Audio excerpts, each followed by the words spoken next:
I'm Jessie Robertson from the University of Alaska Fairbanks, and this is Alaska Voices, a place for communities to connect through conversation in order to build a better tomorrow for Alaskans and the world. Originally, I grew up in Gakona, Alaska, Tyonek, Egypt, Idaho, Rampart, St. Lawrence Island, St. Paul, and I'm here with my student, my science buddy, my teacher, my homie. I'm his daughter.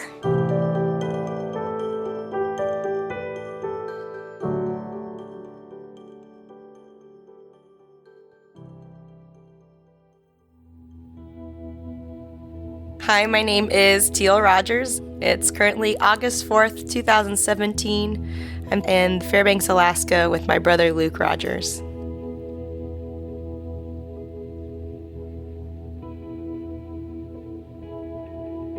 And in the middle of the table we have a miniature bison figurine, and you can't quite tell if it's a plains bison or a woods bison, but it's just a little baby bison about the size of a quarter. So I keep this one in my purse. I put it on my dashboard when I'm driving. I've taken this bison to New Zealand with me. Plan on taking him on a lot of other adventures. Keeps us remembering about the herd and Dad all the time.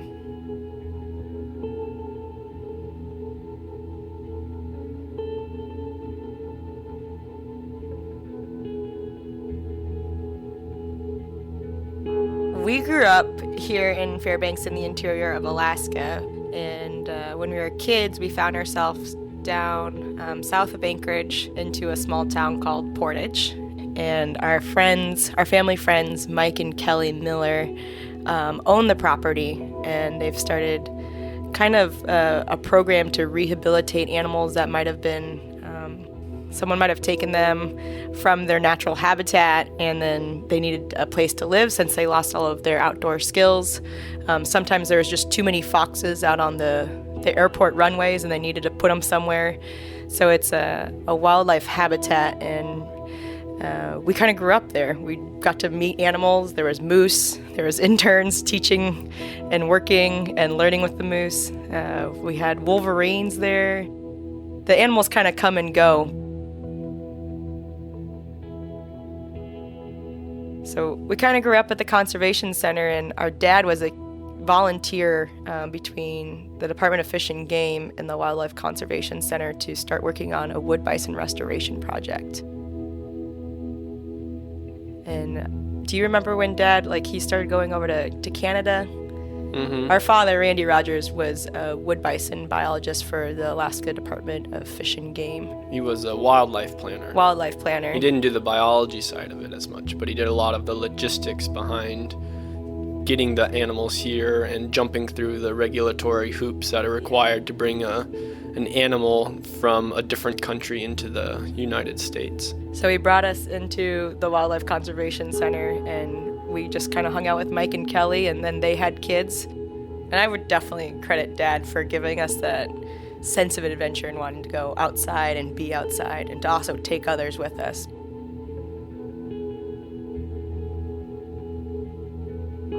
So he was just all the time outdoor, wanting to get us rafting and hiking, take us somewhere to go play.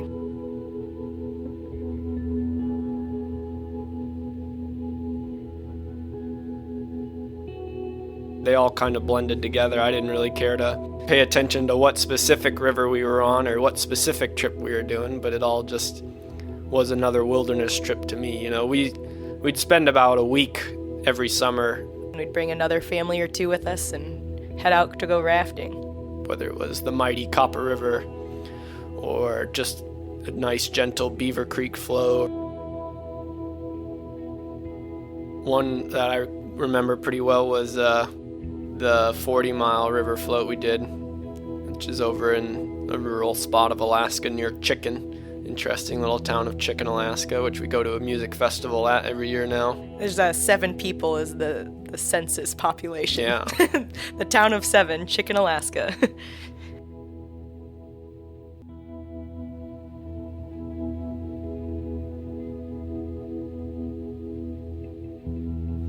It was a nice couple-week float and beautiful weather most of the time, I remember. And we went up to this point where there was the big rapids on the river. And I remember a man coming up to us in a boat and saying, "You better strap your kids in," and looking at me as a little 4 or 5-year-old kid, and my sister being only like 9 or 10 by then. And so strapping your kids into a raft is never a very good idea, especially if it flips. So the kid's gonna drown. We didn't take this very literally, and I remember going through the rapids, and we would just hold our hands up like we were riding a roller coaster. We had no fear at all because we knew our dad could handle himself, and he navigate could bring the us water down there straight. Yeah. So that was a good experience that I remember, and my dad being able to guide us through some really exciting whitewater. Yeah. Well, I think I totally feel that way when I'm in a raft with you now, Luke. I know that you have that sense of safety and security, and that you're going to make a right move over a wrong move.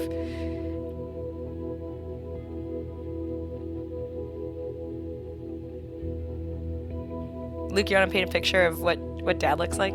Yeah, I guess when I remember him best, he was kind of this very old, jolly, almost Santa Claus looking guy. He had a big white beard, some glasses, and he was somewhat bald but had the nice white patches on the sides of his head. He had a gut on him, but he was full of muscle. Yeah, he had a good sized belly, but definitely he was still very well in shape. He worked very hard, and you could always just see like a very happy, upbeat attitude on him. He never looked upset much. Yeah. My mom always says this too. If you took a side profile of Randy, he looks just like a bison. And you could see it maybe if you squint your eyes a little bit, but he's definitely become part of the face of the Bison Restoration Project. And our dad did recently pass away from esophageal cancer.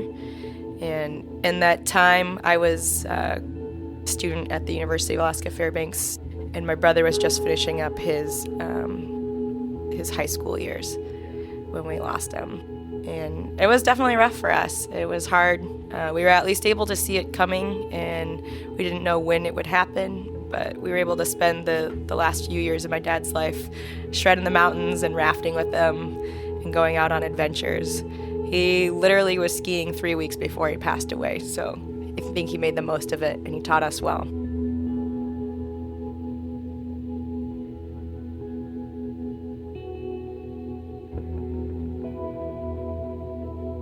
But that kind of brings me to, like, you, Luke. Let's talk about some bison. So the whole project started in the early 90s. There was a man named Bob Stevenson, a brilliant biologist, who was working in the Yukon Flats as the area biologist. And he had found a lot of these different bison skulls over there while he was out fishing and doing other census and things for animals. So Bob Stevenson found that there was bison there recently, as recent as 150 years ago. And he kind of was wondering, well, maybe if we brought them back, it'd be another food source for these people.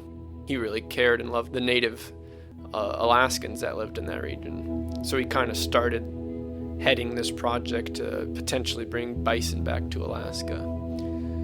It wasn't long until he realized that he wasn't able to do it on his own, and that's kind of when my dad came in. Bob Stevenson would head the biology portion of it and the logistics of actually bringing the animals in, and my dad would work with the people that would influence it, so state and federal managers, and work with the Canadians to potentially bring some wood bison over. So he became the planner, the person in charge of all the political aspect of it, I guess you could say.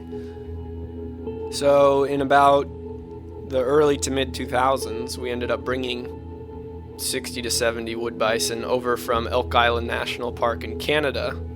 They were trucked all the way over to the Alaska Wildlife Conservation Center, which I think took about a week or so to do. It wasn't easy.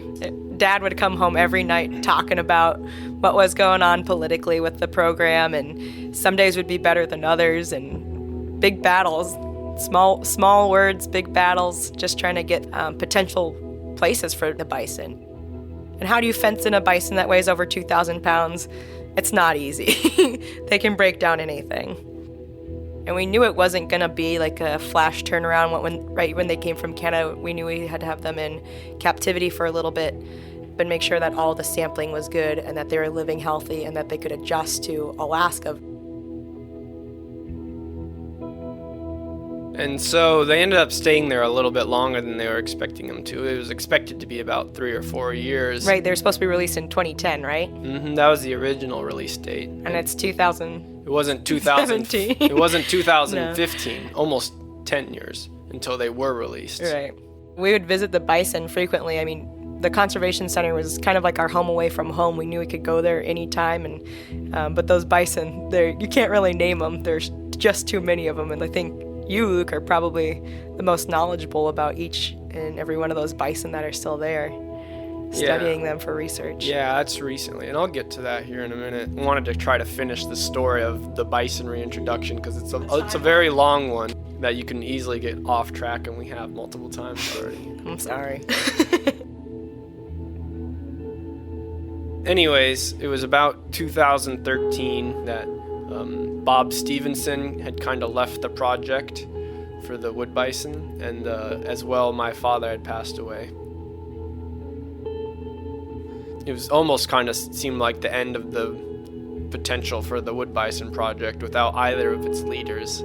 So a man named Tom Seaton, who's the current project biologist, he came in and he kind of became the new face of the reintroduction. And so it was in 2015, actually the fall of 2014, that Governor Sean Parnell finally gave the okay for the release of the wood bison. Woohoo! But that was about 6 months before they had to do it. So now you've been waiting for 10 years to get these bison onto the landscape, and you finally got the okay, and you have 6 months to bring 130 2,000-pound animals over 150 miles from the largest city in Alaska, Anchorage, all the way over to one of the most rural and remote areas in all of Alaska.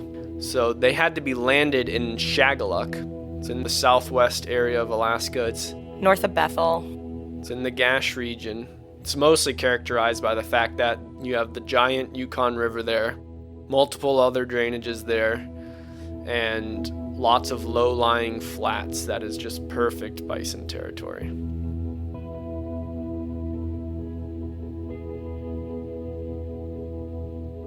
They were able to secure the funding. They decided to take these individuals in 2 separate loads. First was in the spring of 2015. They took 100 females and calves, young animals, by plane in C-130 Hercules. They had to get a special FAA clearance to land them on a small gravel airstrip. This is like in the middle of nowhere. In the middle of nowhere. Small rural Alaska. You can only fly in. There's no roads to get here. Yeah. And it took about 3 hours from being at AWCC to getting to the airport at Anchorage, to loading them up in the Hercules, flying them over to Shagaluk, and releasing them into what we called a soft release, which is a small pen that they're kind of kept in for about 2 to 3 weeks while they get familiar with the land, and then they're released later on when they're kind of more relaxed and ready to go. Later on, when they did the males, which was in the summer of 2015, they did a barge, or 2 separate barges, from Nenana, Alaska, which is in the interior. So they drove them from the Wildlife Conservation Center. 6 hours up to Nenana, and then they loaded them onto these barges in these shipping containers. These are big males, the biggest animals in the Western Hemisphere. And then they had to boat them down the Yukon, which is the largest river in Alaska, which took about 3 days. I monitored air conditioning units. It was actually some of the hottest days that summer, which can be pretty dangerous for these large furry animals. that are in a Connex. Spray them down, put the air conditioning units on, make sure they were kept and well fed, and wait until they brought the other load so that they can bring them down there. They just released those wood bisons over there, and the females and the young calves had already been released for about 2 to 3 months by that point. They made their way over to the other herd without a problem. They were miles away from them. What made you think that you were interested in bison like Dad is? What inspired you so much to fall in love with the animals? Well, I'd always heard a lot about them from my dad, and that was pretty inspiring in its own right. But I think what really happened was I came into college thinking I was going to be an engineer. I had also just come back from a couple months backpacking all throughout Europe, and I kind of had become a little bit more in love with nature at that point too, because I realized that there's a lot of people over there and a lot of cities, and I really appreciated that aspect of Alaska, not having so much of that and having a lot more wide open spaces that didn't have people in them. It was through the connections of my father that I kind of got to the point where I'm at, and I'm very grateful for that. I think I'm kind of following in his footsteps in the fact that I want to see wood bison succeed and flourish across the state of Alaska, but perhaps in a little bit of a different capacity. I want to do that as biology-oriented, research-oriented.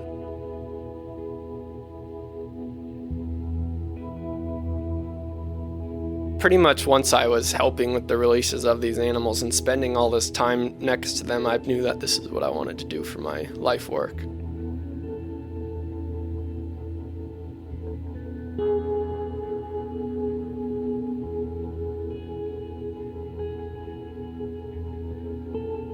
Of course, that doesn't sound like the most beautiful fairy tale Disney story you've ever heard, but it is kind of the reality. I really just cherish that Luke got to have those experiences and that I got to be there with you and to watch those bison. I, of course, didn't have to spend all that time watching them, but to be there with you, and it always felt like Dad was there with us while we did that, too. He was always around watching the bison.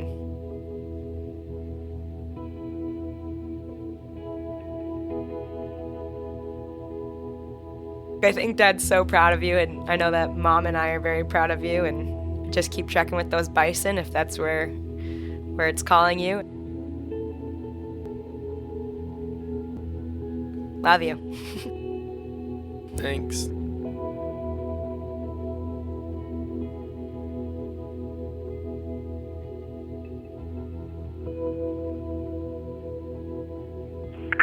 Hey Luke, we missed you. We stopped to go up Chair 6. I went to the bottom. Where'd you go? We'll meet up at the lodge. Give me a call, or Teal. Bye.